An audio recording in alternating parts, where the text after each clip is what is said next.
মনে রাখবেন, রমজানকে যে কদর করে না, রমজানেও যে গুনাহ করে, রমজানেও যে জাহান্নাম থেকে বাঁচার চেষ্টা করে না, রমজানেও যে জান্নাতের আমল করার চেষ্টা করে না,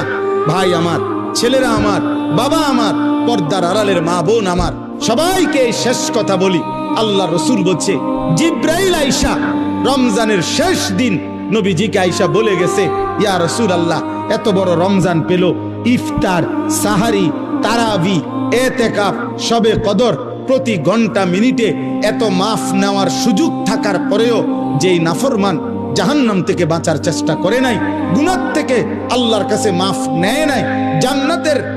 জরুর আশা পূর্ণ করতে পারে নাই, আমল করতে পারে নাই, খোদার কসম নবীজি বলছে,